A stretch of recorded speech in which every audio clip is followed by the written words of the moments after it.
Welcome back, everybody, to another episode of the Shape Up Fitness Podcast. I'm your host, Dustin. Jimmy here is our co-host, and today we are doing the reshoot of episode 4.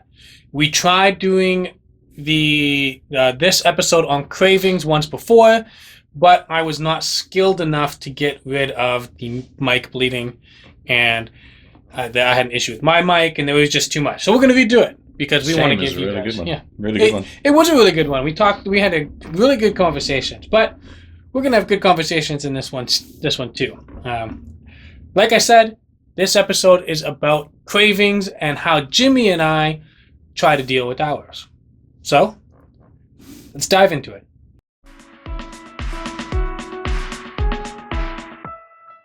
So cravings. That's the topic of the day. How do you deal with your cravings, Jimmy? You first kind of got to acknowledge that cravings are like a part of, your makeup. Acknowledge they're going to be there, and then just try and figure out what works best for you, because everybody's different, So, I mean, for me personally, there's a few things that I do, like tracking is one of those things. It kind of helps you prioritize what you can and can't have, or what you shouldn't have, in the day. That's a big one for me. Yeah, that's one of the things that I've been doing to keep my cravings kind of at bay, I would say. But before I dive into that, I would like to acknowledge that you're right. People do need to acknowledge that cravings are a huge part of our day-to-day lives, especially when you first start your health and fitness journey, whether it's weight loss or weight gain. Either way, cravings can hit you hard, especially when you start to get hungry. And that's why people say don't go grocery shopping when you are hungry, because you tend to give into your cravings. Next thing you know, all these things that you want to eat and enjoy are in the house. A little easier to justify eating them, right? Because they're right there. And then what happens when you get snacky, right? You go to the things that you crave the most. But like you also said, I find that tracking helps me look at something and I'm like, oh, I'm craving this. I want this. And then I go to put it in my tracking app and I'm like, oh, whoa, but this is going to throw me off on the whole day. Yeah. And then you get into the question of, is it worth throwing off my whole day for this? Am I really craving it that much? Yeah. And most of the time the answer is no. Yeah. Another good way of dealing with cravings that I find is that I completely lost my train of thought. No. Another good way of dealing with your cravings is to allow yourself to have them every now and then. I agree with that. Yeah, there's like a psychology, I think, behind it. If you obsess about, putting yourself into a situation where you are telling yourself you cannot have something, you literally cannot think about anything else want it more. Other than that. Yeah, you want it more. That's right. That doesn't help. A lot of people get stuck in the habit of saying foods are bad. Like something I crave a lot is like chocolate, man. I love milk chocolate. And a lot of people will say, chocolate's bad for you. Like, that's bad food. Don't have it. That's bad. And that plays such a big psychological impact. It has a big psychological impact, because once you've said that it's bad, now you've tricked yourself into, feeling guilty if you give in. Oh, I've been bad. I had bad food. Yeah. I've been bad this week. No, it's not bad. You make yourself feel bad if you do end up like kind of having it, like you try and stay away from it for a really long time, and then you kind of just give in, and maybe you have a little bit too much because you've tried to put it off for so long, and then by the time you have a little bit, you overeat it, and then it's just like a bit of a death spiral. Right? It is, yeah, but then other people, or people also, I say other people also have the tendency to go too extreme on the other end as well, whereas they will tell themselves that, I want this item, I want this thing that I'm craving, and I'm going to, instead of have that item, I'm going to substitute it for something else. But then they're not satisfied with that substitution. Okay. Like take me for example. If I want a milk chocolate bar, right? I'm like, well, I know that I can't have this milk chocolate bar without, sacrificing something else or throwing off my day or something. So I'm going to substitute it for, this low calorie, I don't know, potato chip or protein bar or something. Protein bar or something. Yeah, that's even better example. Protein bar. That's a really good example. But what happens there is that you've consumed that substitution, but you haven't satisfied your craving. So now you move on to the next substitution, right? And next thing you know, you've actually consumed more calories in healthy substitutions than if you were to just have the chocolate bar. Yeah. So sometimes, and now I'm not using this as an excuse. I'm not using this as an excuse to indulge in chocolate bars. There's a balance here.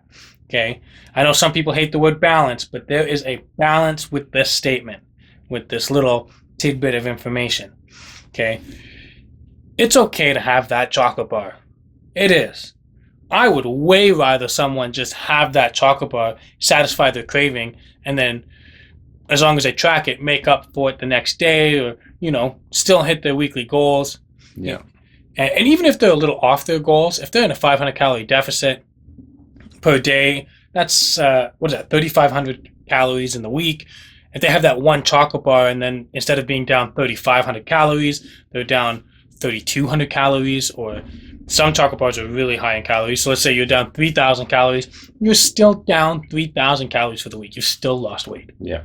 Okay? Don't beat yourself up about it. It's okay to have those treats. Yeah. The type of food that you're having, as long as you're in a deficit, if your goal is like losing weight, let's just say, as long as your total calories in is on point, it really matters not like, what you're eating, as long as, I would say, like, maybe the most important one is like make sure your protein is there, but like in terms of the old fat carbs thing, like, and in terms of like having your treat or snack or something that you crave is a very good thing that you can do for yourself, because I think, like you're saying, people sort of stigmatize or demonize these sort of sweeter types of foods, Yeah, and I mean, there's been multiple, there was a study. There was, I think, some sort of like doctor or professor, just to prove a point. Really, I don't know if you might have heard this one, but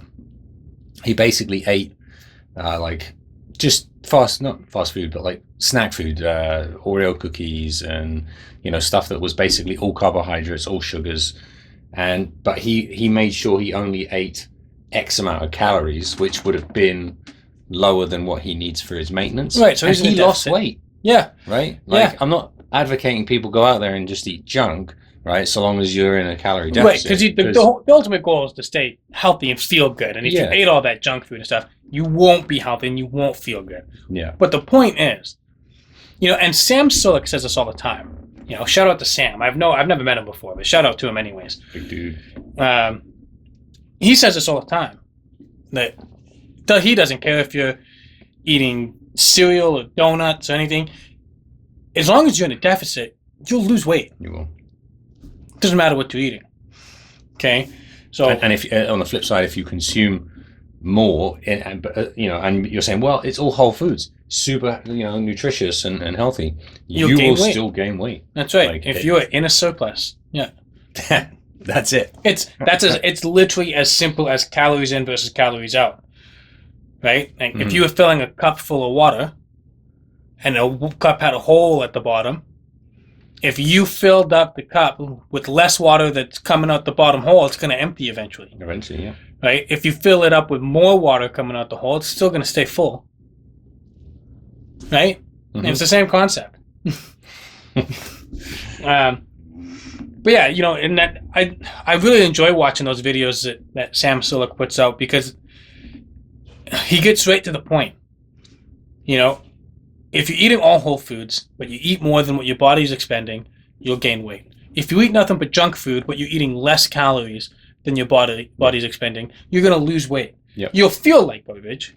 You'll feel like absolute garbage. But you'll lose weight. You're eating really more just carbohydrates, things that are like high in sugar, just to kind of satisfy you, keep your energy levels peaked, and you're likely going to end up sacrificing, like some protein, which may cause you to lose a little bit of muscle, and that's, not going to help for your overall goals, Yes, and that actually ties in perfectly to my next tip to help satisfy or to ward off intense cravings is protein intake. If you focus or prioritize your protein intake, you will actually end up being more satiated. Protein and like fiber, high protein, high fiber foods, they'll make you feel full. Yeah. And if you're full, you have way less chance. There's a couple of things, right, as well. I believe protein causes the body to burn the most calories processing that's true, yeah, macro, like out of the macronutrients. It's the most calorically expensive macronutrient to burn, yeah. And you're more satiated, which means you're likely, less likely to overeat. Right? Yeah. And another thing, so I actually brought this up in the first run of the podcast, so I'll bring it up in this one too. What my wife Crystal and I have been doing. Now, again, before I tell you what I'm doing, I just want you to understand that this is not always a healthy way of doing it for people who have bad relationships with food. Okay, because it does make the craving food, your sweet treats and stuff, it does glorify them as a reward. And that's not a problem for me, but I don't have problems with food. Like, I don't view food in an unhealthy way. I do have intense cravings because I have a massive sweet tooth, like ice creams and chocolates. And I love that kind of stuff. Milk and cookies. Sweet. I like milk and cookies. Apple crumble. Oh, I'd get fat for apple crumble. Anyways, that's not the point of this podcast. Come back, guys. Yeah, I'm coming back. What was I saying? Apple crumble? Yeah, apple crumble. Apple crumble. What my wife and I do. Unhealthy, attachments with. Right. Yes. Yeah. So I wouldn't recommend this if you have unhealthy connections with food. But since my wife and I don't, this actually works well for us. What we do is that if we're on point with everything throughout the week, and when we do a check-in on Saturday or Sunday, if we have lost weight, because that's our goal right now is to lose weight, but to pare down on body fat. If we have headed down in the right direction, we will allow ourselves to have a little bit of a cheat day, not a full day, because you could ruin a whole week in a full day, right? If you had fast food, breakfast, lunch, and dinner or whatever, that's a lot of extra calories, right? Like one fast food meal is like 1,600 calories, right? You do that 3 times a day. 3 times, yeah. Holy smokes, that could cut your week in half in one day. Yeah, I mean, but your calories, you've gone up a bit. I've gone up a bit. Mine are anywhere from 1,900 to 2,200. Yeah. So in one meal, like that's almost your full day. Just bear that in mind. Right? That's right. Yeah, exactly. You've got nowhere else to go. You eat that meal, you're going to be hungry again, right? That's right. Now you're in trouble. That's right. Yeah. Exactly. So we allow ourselves to have probably like one meal and maybe a snack or a treat on Sunday that would be a little bit higher in calories. Like, so we'll eat out for dinner and have ice cream with the kids, or do milk and cookies in the evening, or something like that, something along those lines. But it's tracked? It's tracked. Most of the time it's tracked. Sometimes we're like, whatever. Well, but you've been tracking a while now, so that's one of the things, like we have a bit of a better idea. You have a bit of an idea of where you're at as well, which is track. But yeah, it's also important to not obsess. You talk about this like unhealthy relationship with food. Sometimes if you obsess, you end up just like, it becomes a little unhealthy. It does become a little unhealthy. It is good to get a little bit of that distance. Like I've been distancing myself a little bit with the tracking, because I've been tracking like about a year now, and I kind of find like I know the amounts that I need to be eating. Yeah. And you eventually get the hang of it. I'm monitoring the number on the scale, day to day, making sure it's like, what was it this week? What was it this week? Like a week apart, not worrying about the day-to-day fluctuations. But and because I'm bulking now, I am seeing that very slow. There's not this crazy spike of, body fat going crazy or anything like that. Like numbers are, they're not, and I haven't really been tracking every little thing, but I know what, like, roughly how many calories are there, or roughly how much proteins we eat, or stuff like that. So, but that's a bit down the road, so to be honest. But yeah, eventually you get the hang of it, and you get. It's funny because when you first start, it can be extremely stressful, and you're not really going to want to do it. And eventually, it becomes a habit, and you're like, "Oh, it's not this big deal." But then, further on down the road, you end up getting a better idea of what you're eating, and you'll find that you're actually eating a lot of the same things. Yep. And then you start to kind of be like, "Well, I don't really need the track. I know what I'm doing." I know. It's all measured out. Like it's you know that. And like I said, if you're keeping an eye on the number on a scale, the week to week or whatever, you kind of roughly know. Yeah. And what's going on. You'll hear Jimmy and I say track, because it is important. You're not really going to have the best results if you're not tracking.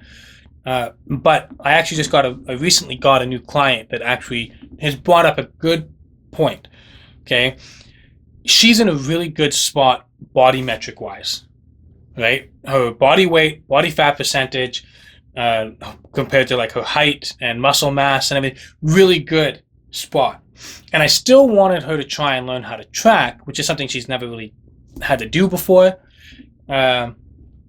Because tracking can help me guide her in the direction that she wants to go. But she actually messaged me saying that the tracking is causing her a lot of stress. Yeah, it does. Yeah. I remember when I very first started. It is very stressful. It was overwhelming. And that's kind of why I think it's like down the road, maybe not for this podcast episode, perhaps is maybe bad advice, but I do feel like it's important to have that. It is. That distance sometimes. But, so the point that I'm trying to get to here, especially with using her as an example, is not everybody needs to track. If you are in the overweight, obese, or morbidly obese range, regardless of whether that statement hurts your feelings or not, right? If you're watching, and if you continue to watch our content and stuff, I want you to know that we are science-based, okay? A lot of you will look at your metrics and it'll tell you that you're overweight or obese or morbidly obese, and you're going to disagree with that.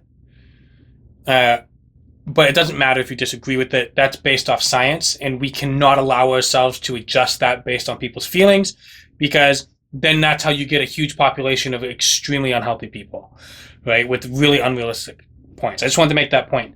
But so if you are in that range, overweight, obese, morbidly obese, regardless if it causes you stress, learn to track. You got it. Yeah. You have to if you want to get into a healthy state, you have to track if you're at that point. This might be a bit more objective maybe for the viewers. Like, if you think about it in terms of the context of this episode, cravings, like tracking will allow you to figure out what treat or craving you can satisfy, right? That's right. Yes. Yes. It's maybe a better way of like kind of. Yeah. Believe it or not, this rant I'm going on is coming around to. No. It is coming around to a point here, and the point is that if you are not in that overweight, morbidly obese or obese range, anywhere overweight or above, if you're not in that range and you actually have good body composition, like my new client does, you don't have to worry about tracking. Because if you're in that range and you stayed in that range and you haven't been exercising or whatever, you're in a good spot. You already have an idea of what your body needs. What you're eating is not outrageous. Mm-hmm. Your body is in a good place. Okay, as long as your body composition is good and you're not in that overweight or above, you don't have to worry about tracking. And that's what I told my client. Is I told her that the stress of learning to track will do more damage than learning to track will do good. Does that make sense? So what have you broken it down for her? Because obviously it's important to track in the very beginning, no matter what. So for her, same for her. For her, because her body metrics is so good, mm-hmm. that I'm not even worried about her tracking at all. In fact, if it's causing her stress, I don't want her to track. Yeah. because stress will send her in the wrong direction. Yeah, and you don't think maybe tracking one macro or anything is possibly advantageous or anything like I protein, for example? I don't think in this instance with her, no, I don't think it's worth putting on the stress, especially because she's not that great with technology, right? So she's learning how to right now she's trying to build the habit of exercise. She's trying to learn how to use the tracking app. She's trying to learn how to use the training app, right? She's doing all this stuff on top of living her regular life. So I'm adding all these things. Mm-hmm. And her training situation is a little bit unique. It's not like I just give her a routine and she can do it. We're in the process of adjusting the routine so that it works for her specific situation, right? Because there's a lot of exercises that she can't do. She has some limitations. So if I would find it irresponsible for me as her trainer to go to her and say, it doesn't matter if it's stressful, learn. You need to learn, because she doesn't need to track. Her body metrics are so good. She's actually rather healthy. My concern for her is to eat when she's hungry, and I told this to her: eat when she's hungry. Don't overeat. Stop eating when you're satisfied. There's still food on your plate. Don't force yourself to eat it. Okay? Stop when you're satisfied, and put priority on protein, high protein foods. Okay? That's what I want her to worry about.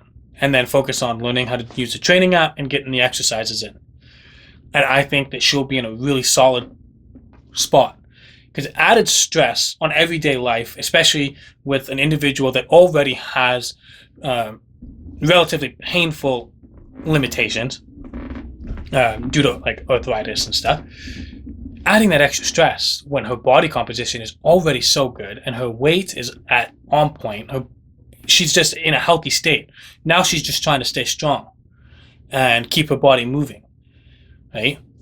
So, but in terms of like for this episode, for like in terms of cravings, like it would probably be better to track for total calories. But you're saying if somebody's in decent composition, if she's in decent composition, cravings are clearly not that big of a problem for her, right? And okay. I'm saying the word body composition because it's not just about what your weight is. It's about what your muscle mass is and body fat percentage is. Mm-hmm. Both of those on this in particular client are good. So that tells me that she's not. So like a viewer who's watching this and saying, well, I'm in good composition. I don't got to worry about it. I'm not going to track. That doesn't necessarily mean you just go out and satisfy all your cravings. No. So the reason I'm bringing up this point in this particular topic is because I don't want people to think that tracking is the bee's knees. Not everybody needs to track, and it's not a forever game. Mm-hmm. So what would be a way of like incorporating a little bit of tracking, and making sure that you're maybe not over-consuming it if your goal is, say, weight loss? If your goal is weight loss, that would, one, tell me that your body composition is probably not in the best spot. Okay? And if that's the case, you should be tracking. Okay? And what I try to get my clients to do is to, when they first start their journey, is to not worry about what they're eating for the first 2 weeks. All I want you to do is every time you go to eat something, I want you to go, I'm going to put it into MyFitnessPal. I'm going to track this. Doesn't matter. I don't care what the calories are. I don't care what the protein. I don't care what any of that for the first 2 weeks. Sometimes even more. Right? It depends on the individual and how long it takes for them to build the habit and get used to it and learn how to use the MyFitnessPal or whatever tracking app. I say MyFitnessPal because that's the one I know best. Okay, but like Fitbit also does the same thing as MyFitnessPal, and they do it probably just as good. One could argue, right? So, first 2 weeks, don't even worry about what you're eating. Okay, learn the app that you've chosen to use, build the habit, and then what I get my clients to do is to focus on the protein.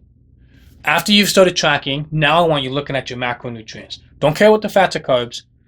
The thing that's the hardest to hit, protein. Hit that. And I believe that something fascinating will happen when you do that. You will see everything else fall in line. Like what? If you focus on the protein goal and you're hitting your protein goal as close as possible, I'm willing to bet that most people will find that their calories land pretty much right where they want it to be, within a ballpark. and fats and carbs will probably balance out too. Most of the time, I'm willing to bet people will overconsume fat and underconsume carbs at first because they don't understand how much fat someone might have, or not someone, some foods might have. Sure. Yeah. So, yeah. but I'm willing to bet you get your protein on point, you'll probably find that everything else tends to fall pretty close into the ballpark. And you know what that means? That means that when you start focusing on the carbs and fats and the calories, the following weeks after that, it'll be a lot easier. It should be, yeah. Right? And for some people, I don't remember her name, but she's a fitness influencer that I found on Instagram. And the only thing she tracks is calories and protein. She doesn't even know what her fats and carbs is. Mm-hmm. And she's a fitness model. She's single-digit body fat percentage, which is challenging for women. We've definitely had that conversation. That's funny. Yeah. I mean, and no, I think it's important to really watch. It comes in, like just is the calories in, right? Yeah. You need to figure out where your expenditure is, like what your maintenance is, and then dial it into, what your goal is. If it's weight loss, you're going to be in a deficit. If it's bulking, gaining muscle, you're likely going to be in a surplus.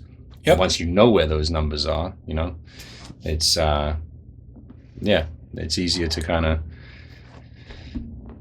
track without having to, get right down to the gram of, and worry about what you're going to cook and how you're going to piece it all together, right? Like you're saying, it just kind of falls in line. You get the calories, it does, or you get the protein, and then the calories, and you can just pick and choose, even. Go through your to an day. extent, though. Keep in mind that fats and carbs, they don't consume the same amount of calories. Yeah, but all I'm saying is, if you, to your point, you're saying, you're not really worried about the carbs or the fats, because once you have the right amount of calories coming in and the protein is there on point, gram of protein per pound of goal body weight. Let's just say for people, that's a good rule of thumb. Yeah. 1 gram per pound of goal body weight. Something that's like a really that. good rule of thumb. The other stuff, you can have, we talk about this all the time, swapping carbs for fats, and that really helps you satisfy a craving, because your craving is going to change all the time, especially someone like me. I eat, there is nothing I don't eat.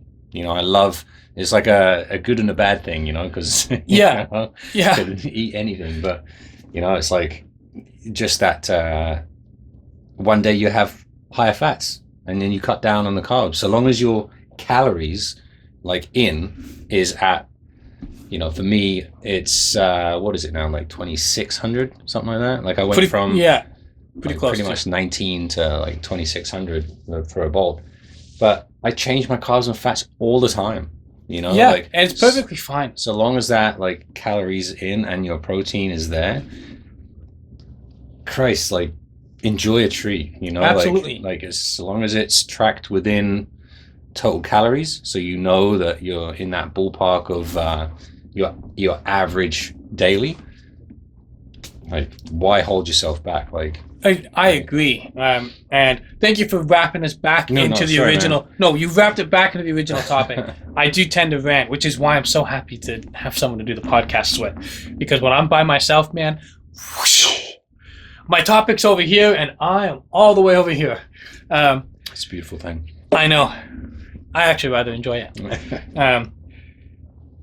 One of the best pieces of advice I can give someone when it comes to cravings is to not stress about it.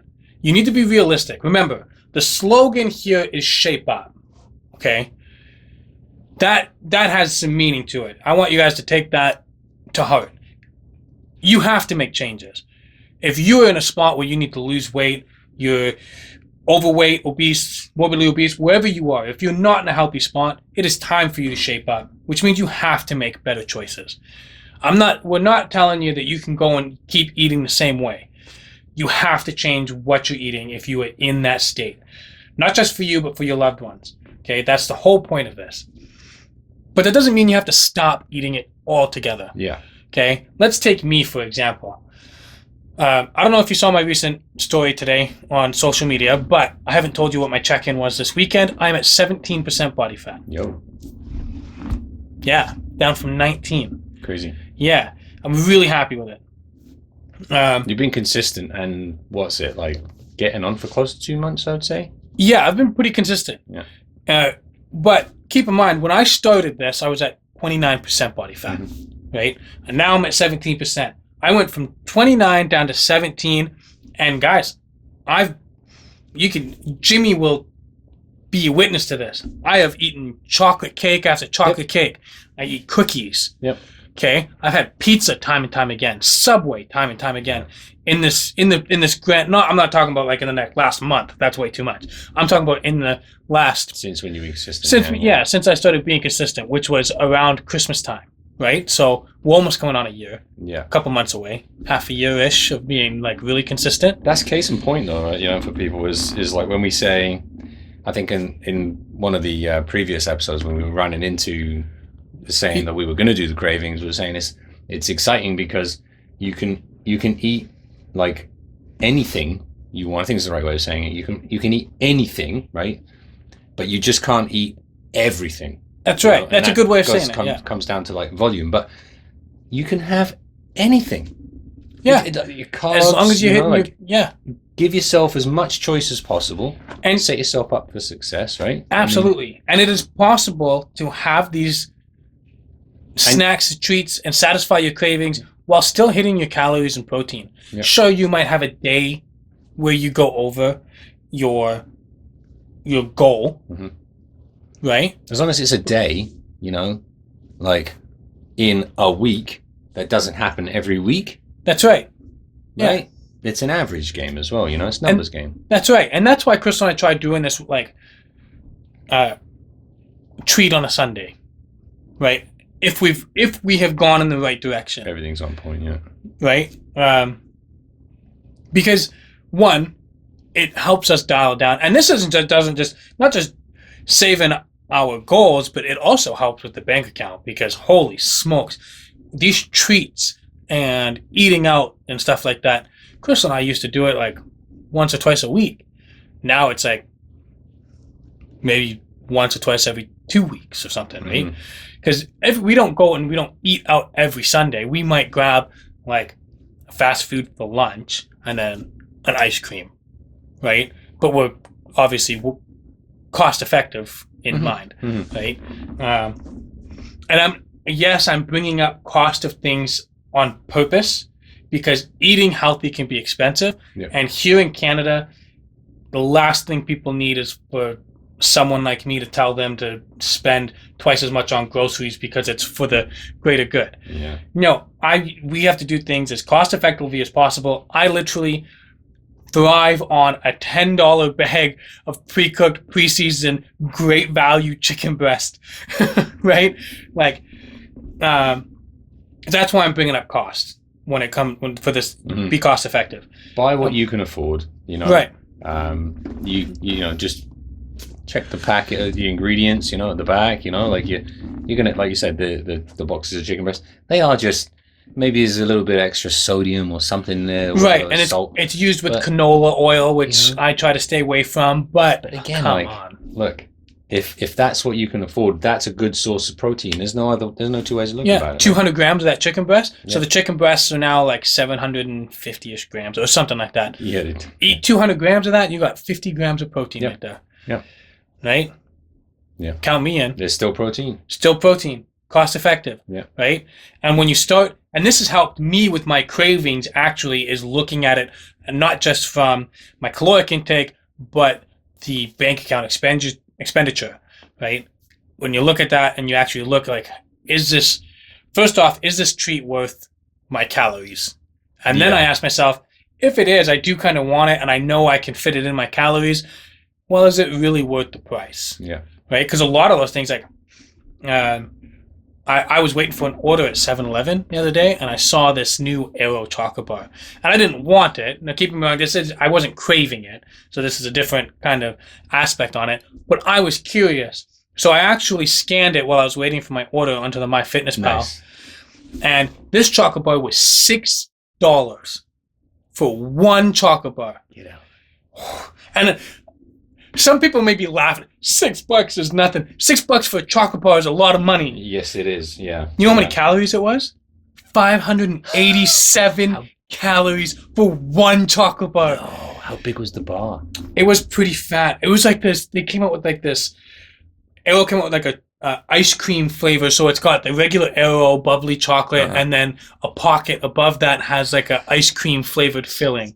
Okay, and like I said, my favorite things: ice cream and chocolate. Arrow, you got me. Yeah. You got me. Yeah. Okay, But good job. What is that? Nestle? Whatever. Who I makes think it Arrow? is Nestle. Yeah. But like nearly 600 calories, eh? Oh, 587 calories That's for wild. one chocolate bar. One $6 chocolate bar. That's so outrageous. So if I'm trying to go for 1,900 calories, that one chocolate bar, which you would eat in a minute, Yeah. it wouldn't even make you... First off, it'd probably make you feel like garbage, especially if you've been eating clean for a while. Yeah. Those treats. Another tip about cravings too, after you've eaten clean for a while, you will actually probably find that a lot of the things that you liked as treats don't taste very good. Like the ganache chocolate cake. How many of those cakes have Crystal and I eaten since we started tracking?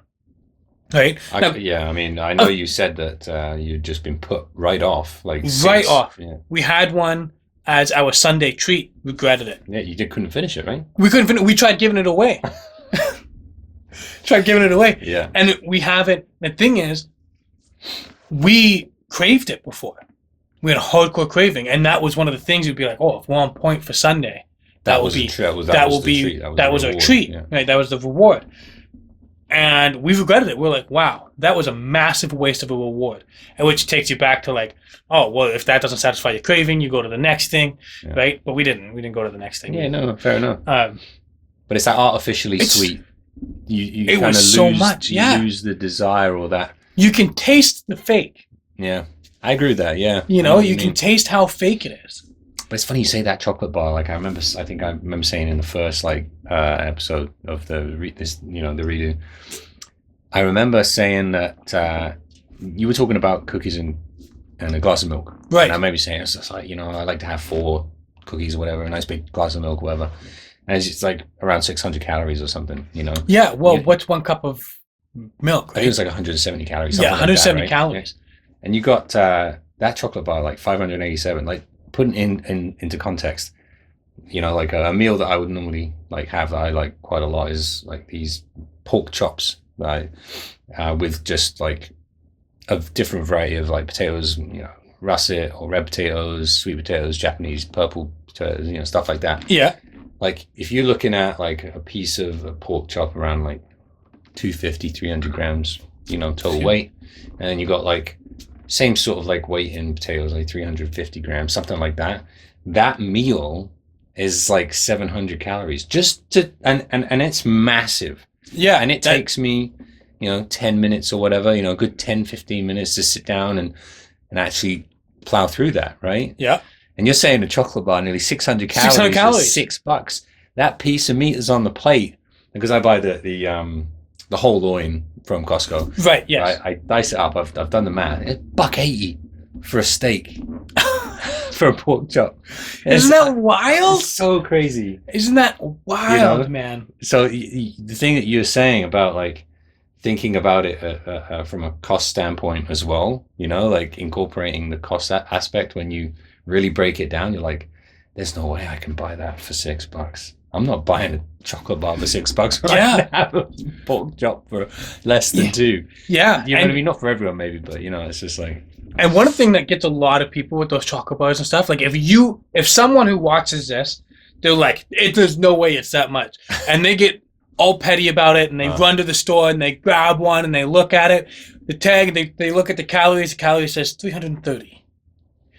And now they go, you said it was 587 calories, right here, 330 calories for the whole chocolate bar. No. 330 calories for 6 out of 21 pieces. Yeah, that's right. Yeah. Right? It specifies, yeah. So 6 out of 21 pieces. Yeah. 12 pieces, 6. So it'd have to be more, right? 6, it says 6. No, but I put it in by gram. Right. Okay. Yeah. Because it would have been the gram. Like Yeah. usually it says like per square or half of that, but it always gives you the gram, right? That's right. Yeah. So when I scanned it in, it gave you the option for serving size per 1 square per 6 squares, because everybody knows arrow comes in squares, and then for the whole chocolate bar per 21 squares. You click on that, 587 calories. Outrageous. Yeah. That's fun because I come up with one hack actually. Like the other day, I was telling you about we're just on the topic of chocolate, right? Yeah. But Kaylee just had like a craving, for like some dark chocolate, and Who? hey, Who craves dark chocolate? she just, like I think I was coming up, I can't remember, I was just heading out or something, like and she was just, like, I could really go for like some dark chocolate, whatever, it was just like kind of one of those, like for her, like a little craving or whatever. Yeah. Anyway, I ended up getting like a few different bars or whatever, and I was trying to get something like healthier alternate, Mm-hmm. so I'm looking at higher cacao percentages from Right. what Right. I've heard is like, and there was this range from Lindt that went from basically like around 70%, and they had one at like 100%, 100%, Whoa. straight up 100%. Really? And I had the 100% the other day, and funny enough, like Kaylee absolutely just hates it. Oh, does she? Doesn't like it. But if you actually look at the specs on the back, like the calorie breakdown, so for this whole bar, it's, I think, roughly around, and don't quote me again, numbers, whatever, but the whole bar was like 310 calories. Whereas the other bars that had like, milk chocolate or whatever, and had extra sugars in there and stuff like that, Yeah. those were like basically the same amount of calories for half the bar. Right? Right. But the really interesting bit for me is like I've been eating it over the last few days, actually. And the reason I've been having it over the last few days is like I can only eat 1 or 2 pieces of this. It's like a really thick, chalky, almost grainy, earthy. Almost like you're just eating raw cocoa. But you have it with like some tea, and you drag like hot liquid over it, and it just mellows it a little bit, and I can only have a couple pieces, and I am satisfied. That's Really? my whole point with the craving. Is honestly, high cacao percentages could be a little bit of a hack. Really? Like I wonder, especially if you can like enjoy the taste. I wonder what it would taste like as a hot chocolate. That I don't know, because you might have to have like a lot in there to make it like a hot chocolate. But if you actually just these little pieces, and 100%, they're like I said, it's like almost, I don't want to say mud, but like it's got that very thick, as it melts, it's like it's pasty, and then you just sitting there. I love coffee, and it just complements it so well, dude. Really? It honestly, it sounds like you fell in love with this snack. it's crazy. It's crazy. I couldn't believe just how, like, I was thinking to myself, I was looking at the bar going 310 calories. I'm like, oh, well, I suppose if I smash the whole thing, it's not the end of the world, right? There's a few hundred calories. That's okay as a snack, like as far as like I can build that in. I'm bulking. I've got the calorie range, like, and again, we can have anything, not everything. If the worst is to happen, I eat that whole thing, I'm going to be good. Right. I can only have a couple squares, like small squares, Yeah. and it's just like so enjoyable, so satisfying, and then I'm just like it to your point with the whole artificially fake sweetness, like Yeah. if you're away from it and you don't have it, like you don't crave it, as much, and that like 100% cacao chocolate, there's no sort of addictive sweetness to keep you coming back for more. Yeah. It's bizarre. That's cool. Yeah, that's a really good. It's funny that we're talking about like, oh, you can taste the fakeness, and we're sitting here drinking this with zero sugar. It's got vitamins in it. Well, that brings us like to swiftly onto the next bit. Is we will mention low-cal. Right, low-cal energy drinks. I find them. Now, here's the dangerous part, though. They have some addictive traits to these things, and when I say that, I mean like I used to like give my brothers a really hard time about drinking energy drinks. Yeah. Like, and my brother Devin, he would drink like 2 or 3 of these a day. And I'm Yeah. like, man, you're going to have a heart attack. Like, you need to stop doing that. And now I drink so many of them that I have 2.5 pallets in my gym. Not pallets, sorry. Flats. Trays, flats, Yeah, yes. yeah, yeah. Not pallets. Oh, could you imagine? Oh, that'd be Yeah, sick. you got me on them. I got something stuck to my lips somewhere. I think the point with them though is, it's like anything. It is a bit of a treat. It can absolutely help you stay on track, right? Because they're so low in calories. So yeah, it's 10 calories for this can, right? I mean, let's start by saying that this is not sponsored. yeah, it's not. We have no obligation to this company whatsoever. Monster, if you're watching, just saying. Yeah, hint, hint. I know. No, with our 4 followers on YouTube. Yeah. But in all seriousness, these are really good for like I use this as an excuse to not have something else. True. Yeah. Like this is my treat. Yeah. It helps you stay on point, really. Yeah. Like, because of like what it says, I think 10 calories or whatever. But I mean, and if you're craving something, or like, and you think, well, I'm usually somebody that just like kind of caves or gives in, that can be a crutch, or that can be a vice for you. It can be. And that, like, I'm not going to worry too much about, all these ingredients in there, because I think we've watched a couple things where we've watched a few videos because we were really curious about it. To actually give yourself an issue, the amount of these that you are going to need to drink is it's substantial. Excessive. Now, don't get me wrong. We're not saying that these are healthy, and we're not saying that there's not a level of toxicity to them, because I'm sure there is. It's a fake drink, okay? But I actually watched the video the other day, and I haven't fact-checked this video, but the person in this video was actually comparing the ingredients on this, and it's mostly, other than the artificial sweetener, are like vitamins and minerals. Right, is what you're saying, Yeah. And I haven't fact-checked that because there's a ton of them in here, and that I don't have the time for that. But I actually do believe it. Yeah. Right? Like, this is nothing more than a breakdown of the compounds that make the drink. But the artificial sweetener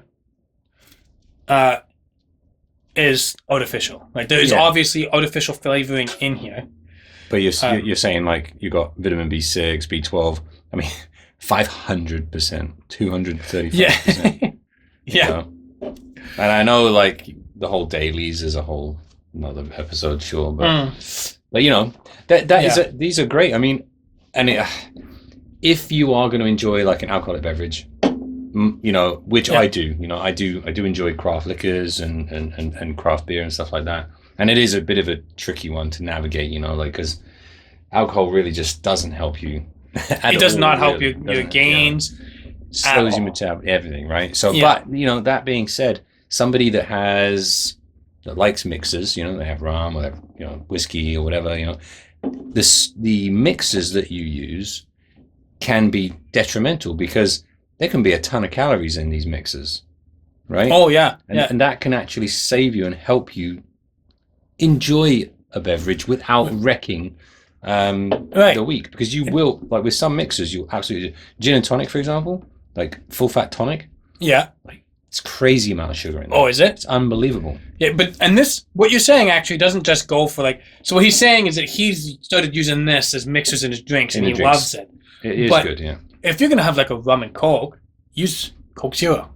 Right, exactly. Right? Yeah. This isn't just for energy drinks. And in fact, if you have heart conditions and maybe you are like in that morbidly obese range, I would say stay away from this stuff. Yeah. Okay. Right.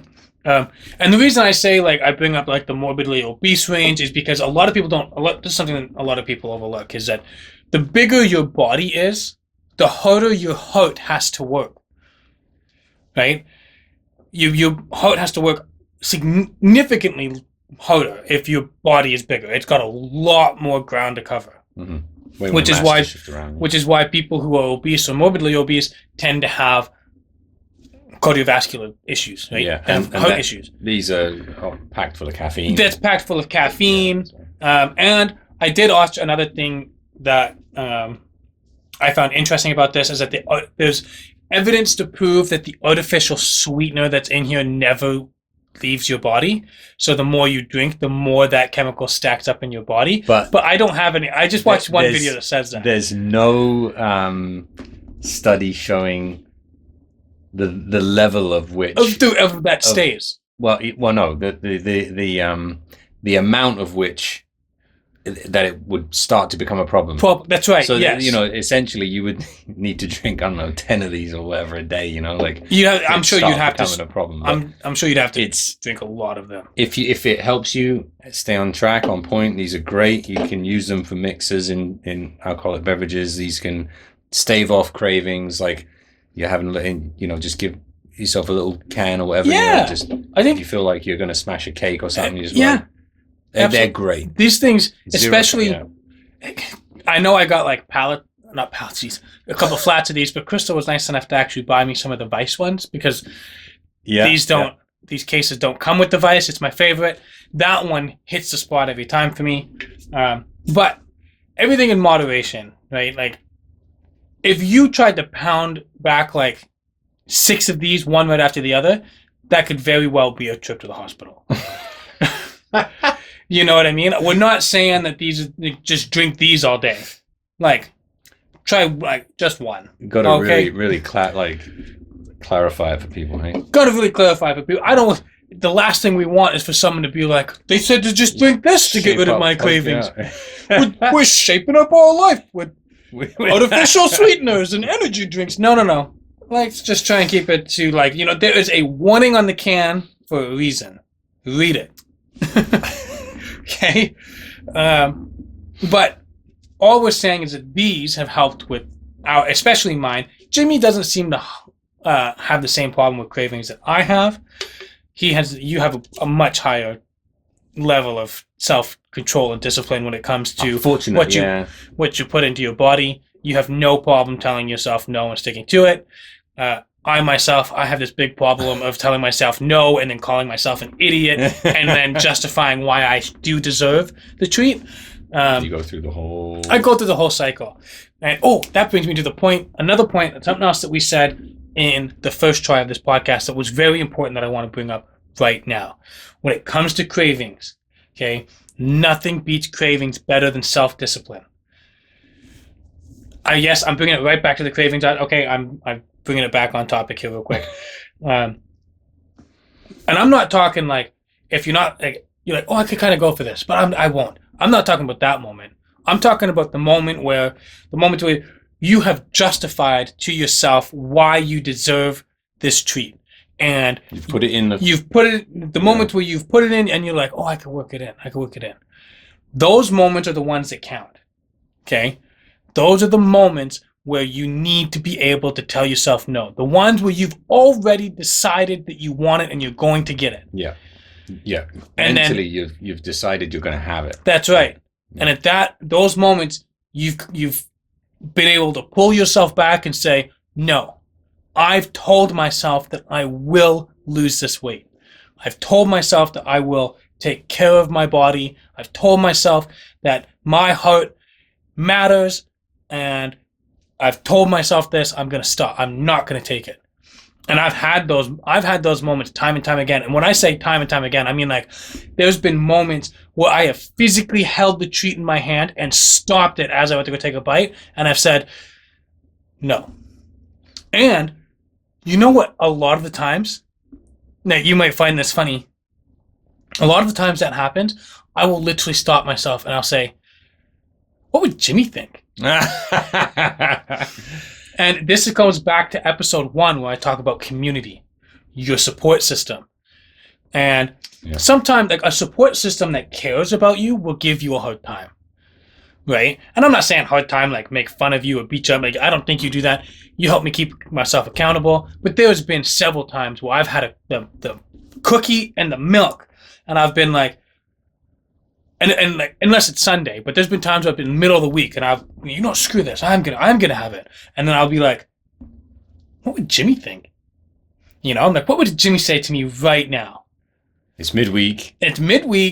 I've said what I've said, and and he would say something about being a man of my word, and and then I'll put it back, But then there's also times where I would think something similar, but about Crystal.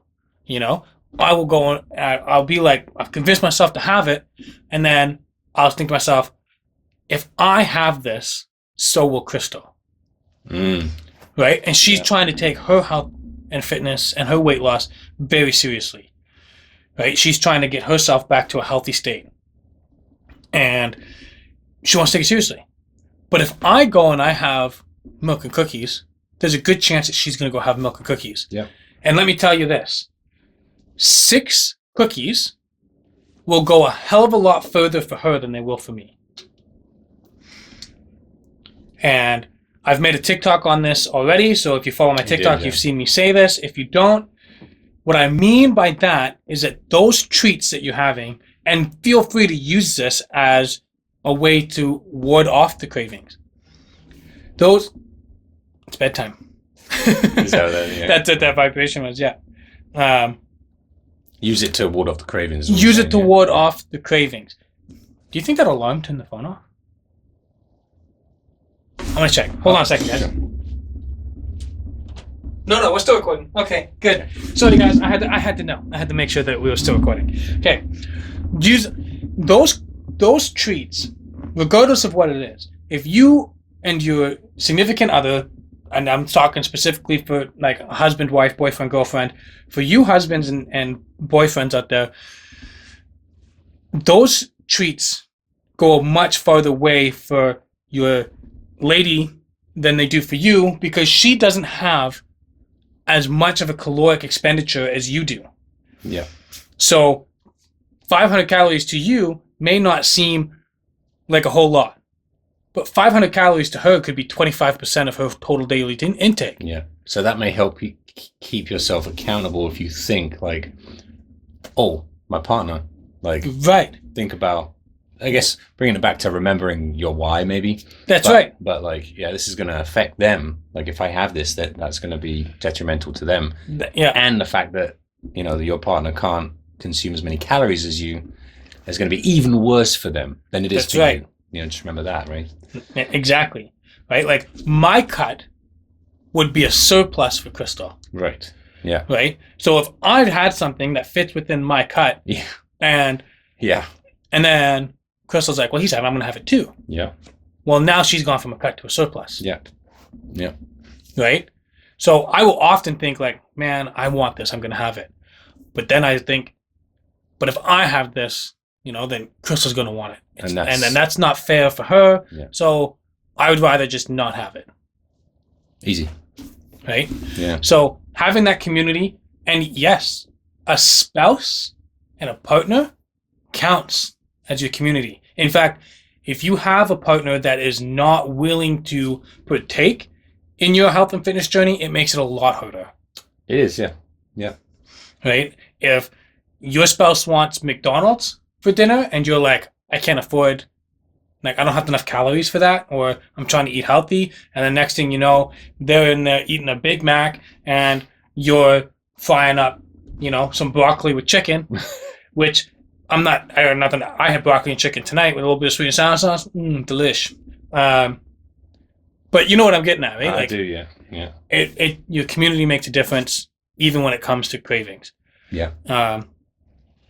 And even Crystal, it's vice versa for Crystal. We went to Costco and we were in the baked good aisles, and I'm just like, should we get something? And Crystal thought for a sec. She was like, oh, like these apple turnovers. She's like, I really want them. And then she stops and she's like, no, because if we buy them, especially from here, we'll have them all week. She's like, I'm thinking of the week. Got to think of the whole week ahead of us. And then she's like, I don't want them. Where's this? Costco. Oh, that's the worst because it's in bulk, right? It's in bulk. Yeah. Yeah. And that was kind of like, that actually kind of worked in our favor because Crystal's got amazing discipline when it comes to that stuff. And she's like, I'm thinking of the week. And if we buy these, we'll have them all week. Yeah. And she's like, if they're in the house, we'll eat at least one a day. It's funny. You go to that like initial dream, like that momentary just, that would be nice. Yeah. Yeah. But you can bring it back, like if you've got that discipline, I suppose it goes back to self-discipline, but That's right. Yeah. So that's the point. That's another way of dealing with your your cravings is to just have self-discipline, which is where the shape up model comes from, right? If you're not willing to build the discipline, you're not going to shape up nothing, right? That's true. And you got to, that's the whole goal. Self-discipline. I don't want to work out, but if I need to.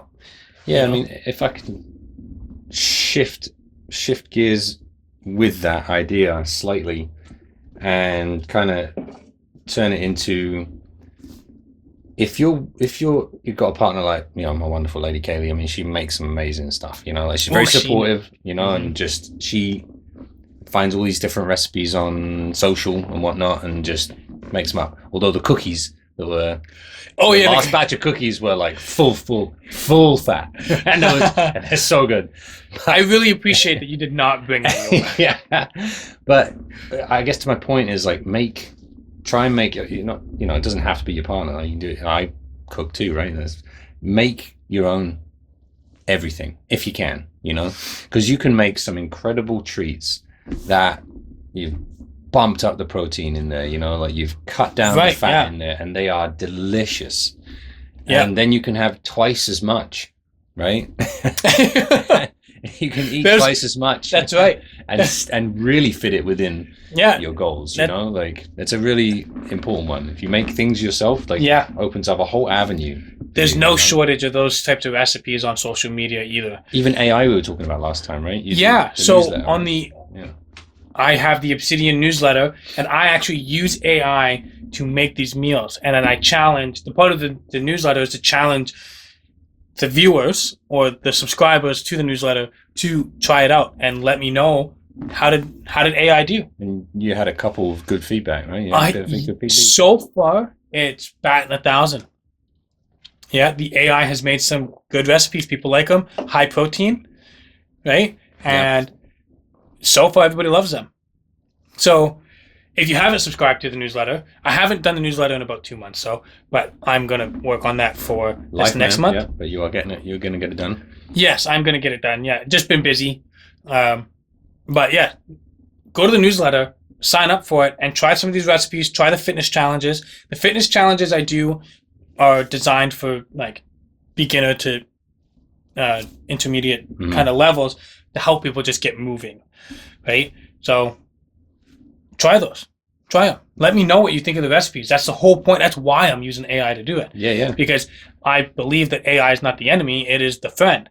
It is. It's a great tool. I mean, it's cool because there's a Facebook community with that. The newsletter. Oh, I say newsletter, but there's a Facebook group as well. Yeah, I got two Facebook groups. One's a public one. One is VIP, like a private one for people who purchase programs from me. Yeah. So on the newsletter, if you try a recipe, like bring it into the Facebook community group, wherever. If you have ideas, you want to change something, or you're chatting with your own AI and you have things that you've tried, or whatever, and share it in the community. Like get that, you know. Yeah, get that ball rolling and let people know, you know, like. I find that it's a fun thing to do. You know, it's not something that I've done. You know, it's like I'm not giving like, oh hey, I've tried this recipe. It's hey, AI has made. I've created this recipe using AI. I'm no chef, right? So I've try it out. Let me know how you like it. And what is it? The protein brownie in a cup, like in a mug. Yeah. Literally made like in a microwave. Yeah.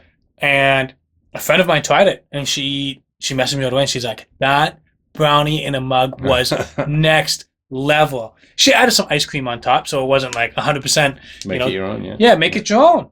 Yeah, she said it was next level with a little bit of vanilla ice cream and some chocolate sauce on it. Or I think she used caramel, but whatever. A little sauce on top. And it's relatively got a decent amount of protein. It's not like it's 25 grams of protein, just relatively for the size of the size of the thing. Yeah.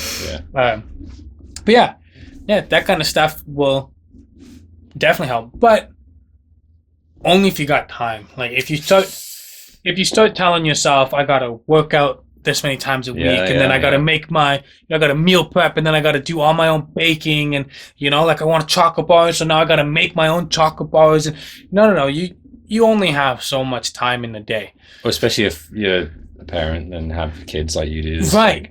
It's not like, even with me doing most of the work and Crystal being at home most of the time, it's hard to find time to do that. For sure. There's so much that needs to be done.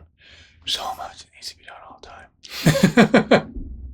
But it's worth it. But it's worth it, and I think Crystal says that tomorrow she's going to try making more of those zucchini brownies. Yep. Did you try them?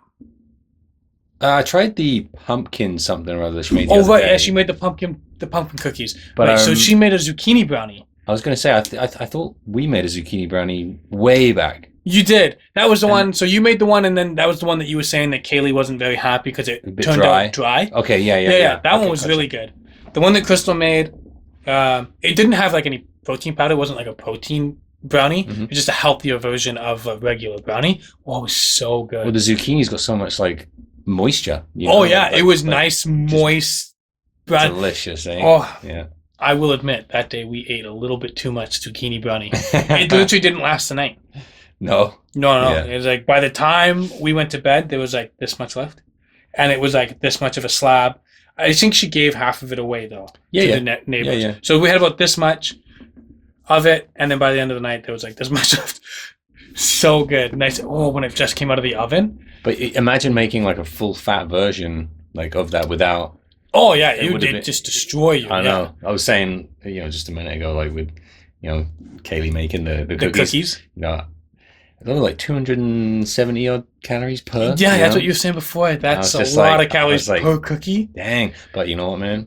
Next level. I like my coffee, man. Oh, it is like such a good. And not only that, like if you can, be disciplined to just having the one. It's okay. You can fit it in. How big was a cookie though? How big was a cookie? I mean, That's a standard cookie. It wasn't tiny. By any stretch, but man alive, I was blown away with I double checked it as well, I got AI to go through the recipe. I was like, you got to like dial this in, how many calories in this, and like within 10 calories from what I had calculated and the AI had done, I was like, that's a lot. Good to know. Good to know. So good to know.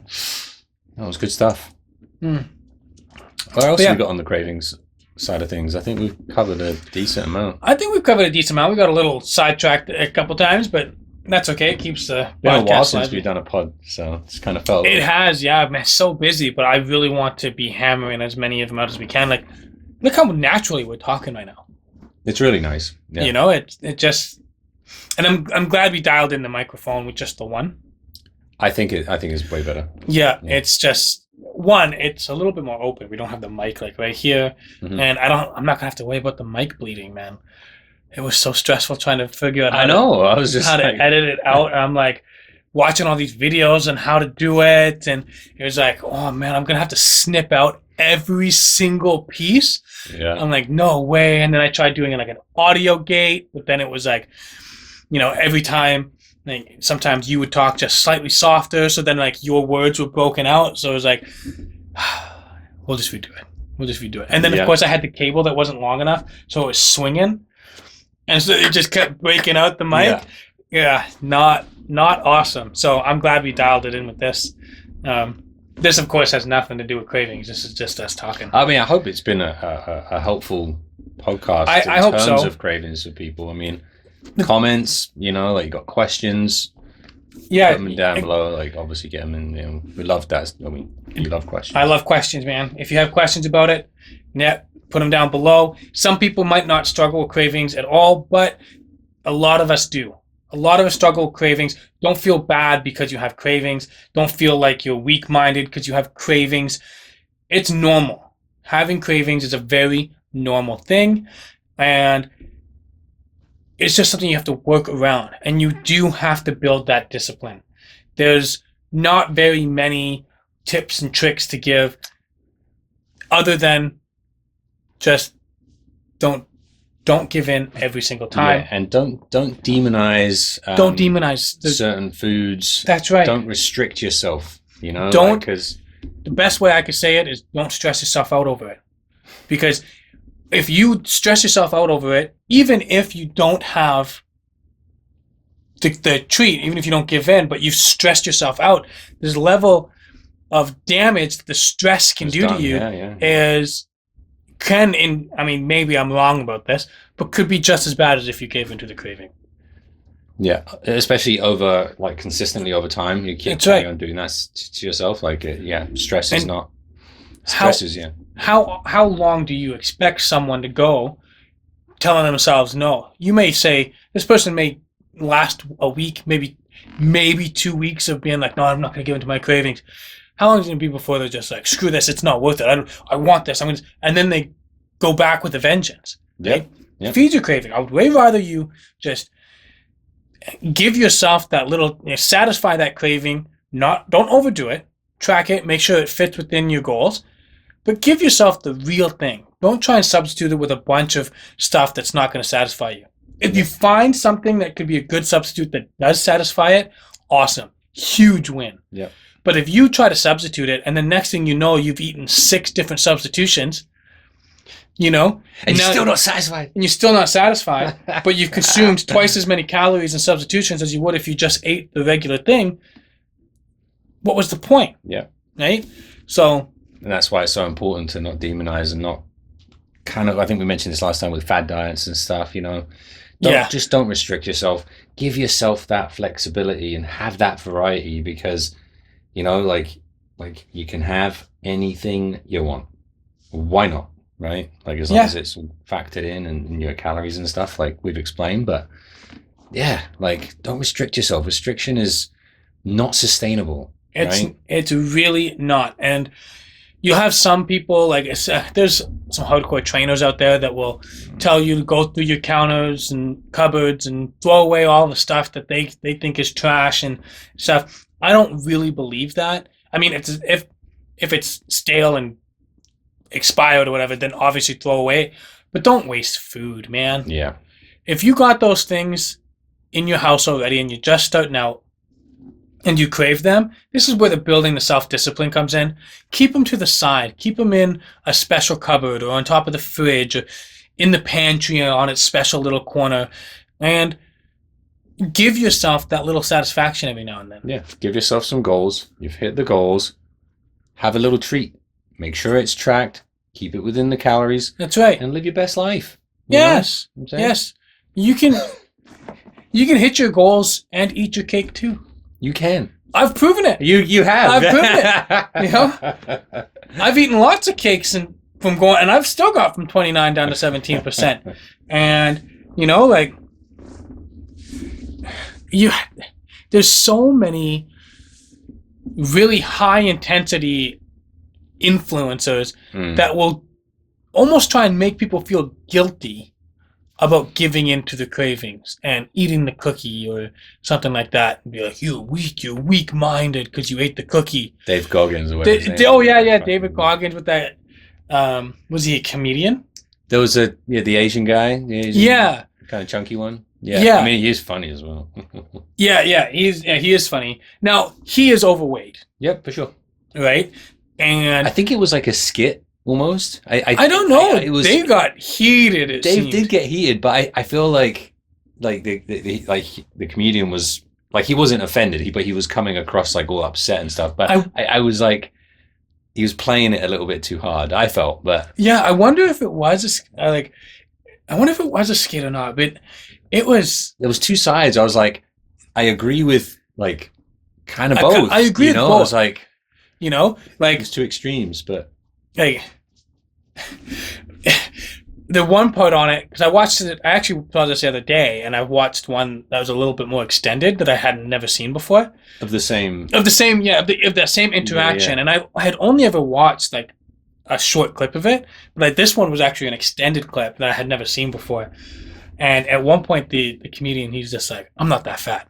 And David Goggins is like, you're fat as fuck. Like you're that fat, and it's just like, the way he said it is very like rude and probably hurt the guy's feelings, but the fact is like, he's overweight. He's overweight. He's obese. He would be I would be surprised if he wasn't in the morbidly obese. It would be, I would say, like, yeah, obese to morbid, like, Yeah. in that sort of. And like, that's just the reality of it. it is the reality. Um, I'm not trying to be nasty when I say that. It's just the reality. And you know what? The guy likes his pancakes. He likes his cookies. Okay. Is he happy?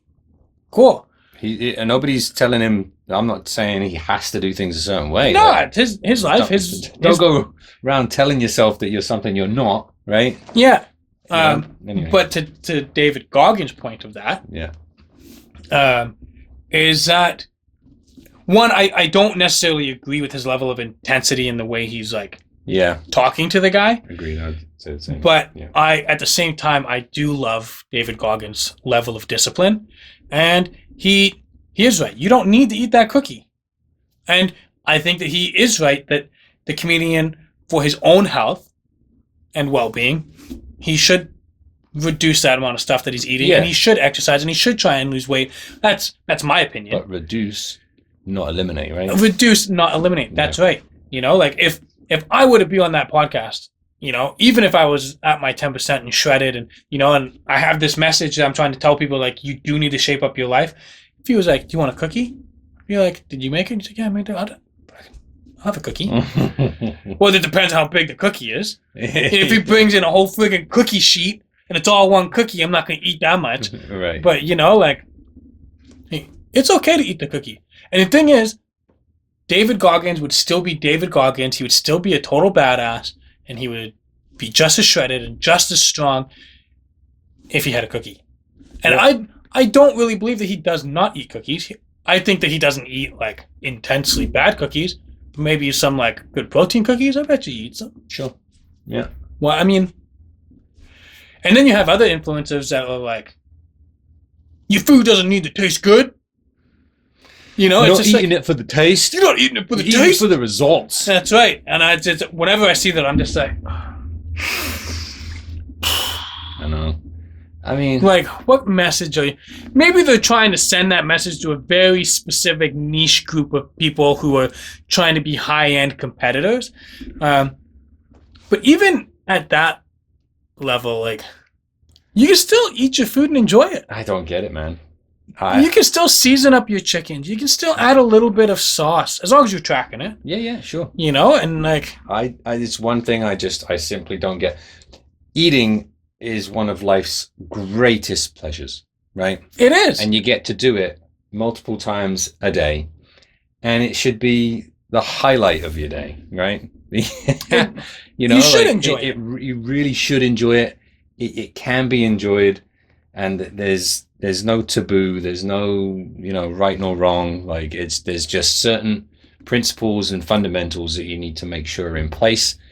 And if you got those in place, you can customize your own, you know, food log and stuff. It's you know, don't need to overcomplicate it, right? I think, yeah, I agree. Like, eat what you enjoy, but to an extent. Like, and the thing is, when I'm saying, I think this is where people get a little off track here. It's like, we're saying that you want to eat food that tastes good. That's good. But I think what people are kind of getting confused with that is that, like, oh, well, I think fast food tastes good. Right. It's like, okay, well, that stuff is literally designed to be one of the most palatable foods. And here's the funny thing is that if you eat healthier and you eat whole foods and you make that taste good, you'll probably find that the fast food tastes way worse. Probably, yeah, like you've found, right? With like with the cake, but that goes beyond that. Even with like a fast food burger, you know, there's a huge difference. Like Crystal and I, for our date day, we went to Montana's, and I had a burger and a poutine. That burger is significantly better than like a fast food burger. Sure, yeah. You know, like if you blind tasted it, I'd be like, I'm confident I'd be like, this is real and this is fake. You know, like. Yeah. And I think what the point I'm trying to make is that people confuse that, like, palatable doesn't necessarily have to mean fast food or store-bought, pre-made food. It can very well be whole foods that you've cooked, that you've seasoned, and you've put a little bit of dressing on. Yeah. You know, some things you add a little bit of cheese, or like. Yeah, Whole Foods will allow you to keep the calories in check. That's right. And I think just home cooked meals, man. Home cooked meals, a little bit of like education and just ensuring that you season. Yeah. And you toss some seasoning. Just simple as that. And you would be surprised, a couple tablespoons of sauce. Like my favorite is sweet and sour sauce. And you can get great low-cal sauce options. Right? That's right. Right. Yeah. To your point, but you're eating Whole Foods. You're gonna, like, your protein is gonna be whatever, pork or chicken, fish, whatever. Like a carbohydrate, potatoes, rice, whatever. Whatever it is or whatever. Yeah. Pasta, and just a sauce. Again, keep the calories in check or whatever, and have your food taste good. Yeah. Like. It doesn't have to be plain rice and chicken. It doesn't have to be plain rice and chicken. Imagine. You can have nicely seasoned, cooked chicken with some rice or potatoes with the special type, whatever your favorite sauce is. Yeah. And then you can even season the vegetables, man. I saw that the one video. It was like, like in the caption, it was just saying his name or whatever. Like, how do you build so much muscle? Or and then he's like, chicken and rice and chicken, rice and like he said it multiple times. I was just like, but like plain, right? Yeah. I'm like, screw you, man. Like, why? Like, why? Yeah, exactly. It was just a dumb video, Like I was just like, but that's what people are getting fed, and so it's confusing. Yeah, make it good, man. They try and go down that road and then just like feel like a rabbit, or just it's like eating cardboard. Of course they're gonna, look for something else. Yeah, it's like if you're not eating plain rice and chicken, and it's just you're a bitch, and you don't deserve to be big because you put some seasoning and some sauce on your rice and chicken. Don't be a bitch and eat it plain. It's like, no, that's not really how it works. Nah, that's never gonna work for you if you do that. Like, just, I mean, not never, but even if you're trying to compete in a bodybuild show or a physique show, like, you can still make the food taste good. I think it's detrimental to the progress. Yeah. Because if something is not enjoyable, you're less likely to want to do it, right? Yeah. So, and it's like, it's so funny because it seems like it's almost like the narrative is you can't be a badass alpha male if you want to make your food taste good. If you can't just suck it up and eat plain rice and chicken, and it's like, I'm curious to see if in the future, when we get more followers and stuff and our videos start to go around, how many bodybuilders and intense badass people are going to look at this video and be like, yeah, these guys are bitches. These aren't real men, these are bitches. And it's just like, okay, if you say so. Like, motherfucker, I'm trained to blow up a tank with a Carl Gustav. I've done that training. I know how to use a claymore. I've physically thrown grenades. I've shot grenade launchers. I ain't no bitch. I trained for 5 years to be a legit warrior. Yeah. Before the Canadian Army turned gay. I have to point that out there, okay? So it's like, you can call me a bitch all you want. Yeah. I've done all that, and I've eaten seasoned chicken with sauced rice, all right? And it was amazing, I bet. And it tastes delicious. You know what I got upstairs in the microwave right now because I didn't finish it? I got chicken, rice, vegetables, shrimp, stir-fried together with what? Sweet and sour sauce. Yeah. Sweet and sour sauce. And it tastes delicious. I bet it does. Yep. Seasoned chicken. The results are going to be there for the viewers and yourselves, like to see, right? I mean, from what we do, I've only really been into this like just over a year or whatever, and it's a very long game, as we know. Like, I mean, so I'm really hopeful to see the metrics track in the right direction, but I feel like pretty confident with with a lot of the information that we're passing out. I think so. And the thing is, I'm not trying to fit any sort of narrative here. No, this is like my actual thoughts. Mm-hmm. We're happy to be wrong. Always looking to learn. But I mean, if you're trying to tell me I'm wrong because I don't eat my rice and chicken, and you're like, you're a bitch. Like, I don't care. No, for sure. But Like, the I just- results speak for themselves. Is you know, like we have been doing what we've been doing. What we're preaching is working for us. You know. That's right. So, you know, Yeah. let's see if we plateau, or we hit some wall or something. But everything that we're telling you is worked for us and people like us. Like, you know, you with your cravings, and just like we're normal people, you know, that struggle Yeah. like everybody else, right? So Yeah, exactly. You know, and I think one thing, because I just went off telling him about how badass of a person I am, one thing to let people know is, like, I'm not some hardcore warrior like David Goggins. mhm. Like, I was an infantry soldier in the Canadian Armed Reserve Forces, right? Which means that I didn't have to get deployed anywhere I didn't want to get deployed. If I wanted to work, I had to apply to do taskings, right? Like, I'm not trying to say that I'm this big badass warrior and that's why I can do this. Mhm. I'm a regular Joe Blow. Right? And I've done that training, but as a reservist, right? Mhm. I didn't have to commit to any hard. Well, I mean, I did when I did my basic training. I had to commit to Oh, that. yeah. But you know, like I am on the same level as a regular Joe Blow. Okay, so, and the reason I'm saying that is because I don't want someone to see this video and go, Yeah. well, how could you compare me to someone that, you know, like just told us that he's a trained warrior? You know, it's like, how can I be the same as him? It's like, you are the same as me.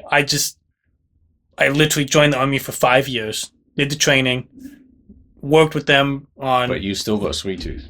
and I still got a sweet tooth, man. I still got a sweet tooth. You And you know got a what? sweet tooth. The mess back in the day, military mess, they had some great baked goods, man. Did you? Oh, those guys could bake. I remember one tasking I did,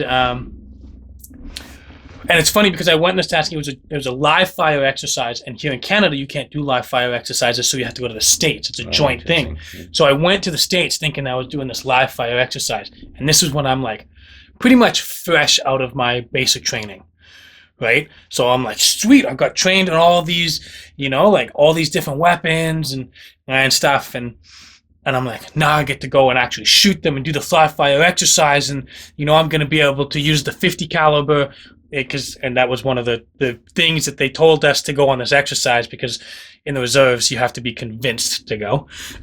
They can't tell you to go, so they convince you with cool stuff, right? Right. You know what I got to do?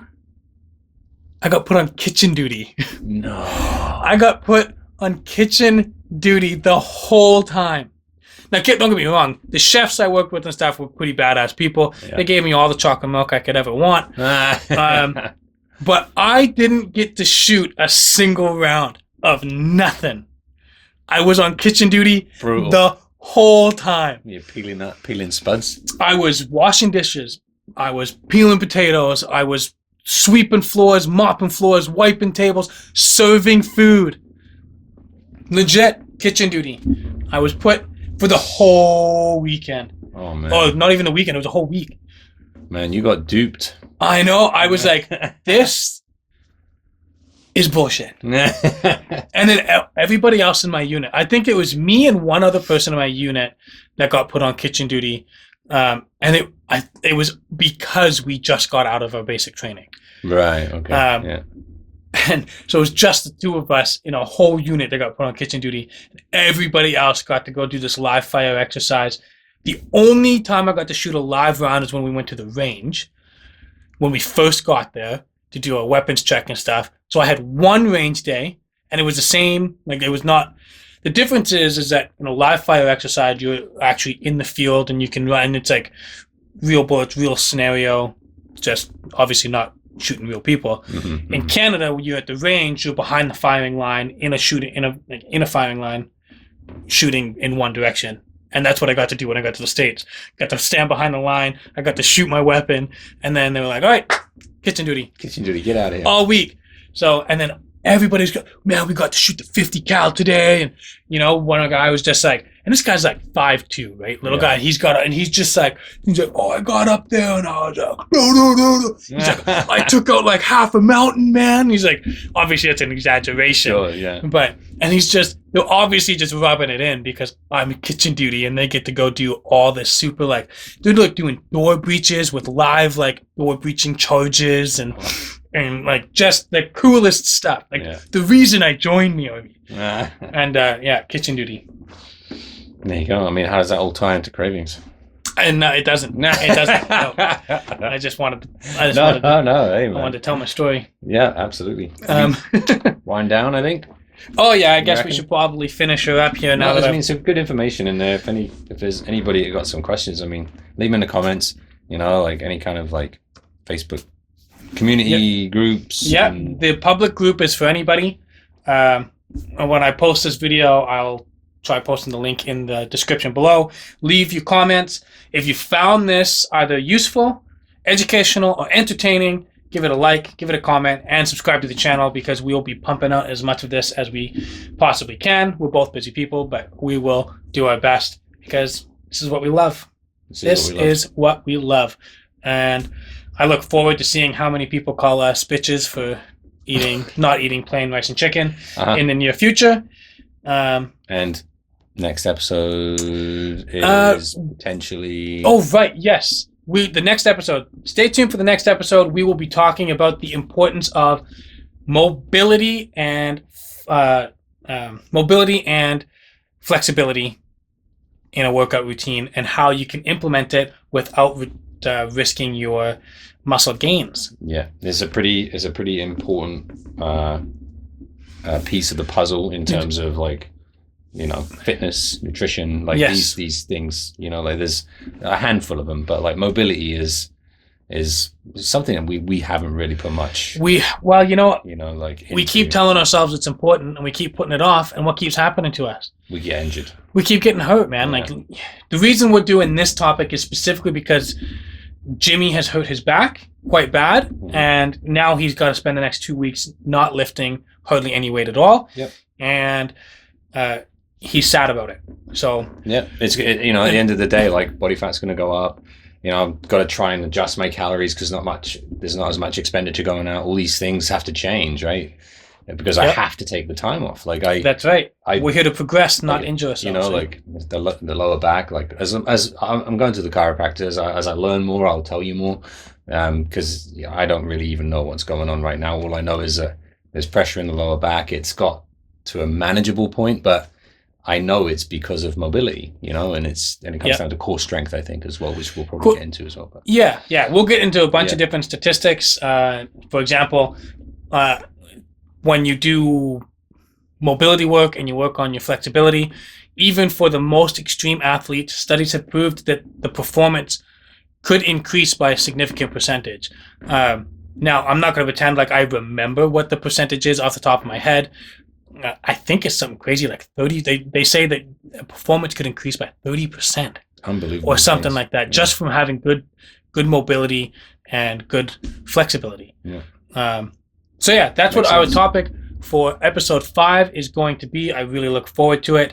Now, this is going to be really fun for me because my expertise is in weight training and like body recomposition and habit forming. That's kind of my area of expertise.